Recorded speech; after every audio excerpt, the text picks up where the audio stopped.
محکمہ موسمیات کے مطابق بخارا عرب میں بننے والے طوفان شکتی نے مزید شدت اختیار کر لی ہے۔ طوفان اس وقت کراچی کے جنوب مغرب میں تقریباً 390 کلومیٹر کے فاصلے پر موجود ہے۔ محکمہ موسمیات کا کہنا ہے کہ آئندہ 24 گھنٹوں میں طوفان کے مزید شدت اختیار کرنے کے بعد بتدریج کمزور ہونے کا امکان ہے، تاہم سندھ کے ساحلی اضلاع میں آندھی اور گرج چمک کے ساتھ بارش کا امکان ہے۔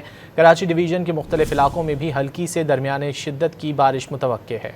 محکمہ موسمیات کے مطابق بخارا عرب میں بننے والے طوفان شکتی نے مزید شدت اختیار کر لی ہے۔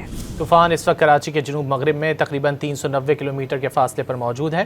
محکمہ موسمیات کا کہنا ہے کہ آئندہ 24 گھنٹوں میں طوفان کے مزید شدت اختیار کرنے کے بعد بتدریج کمزور ہونے کا امکان ہے، تاہم سندھ کے ساحلی اضلاع میں آندھی اور گرج چمک کے ساتھ بارش کا امکان ہے۔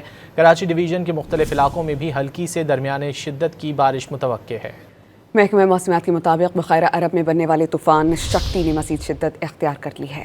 طوفان اس وقت کراچی کے جنوب مغرب میں تقریباً 390 کلومیٹر کے فاصلے پر موجود ہے۔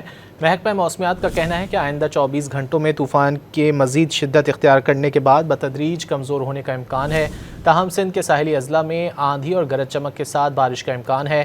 کراچی ڈویژن کے مختلف علاقوں میں بھی ہلکی سے درمیانے شدت کی بارش متوقع ہے۔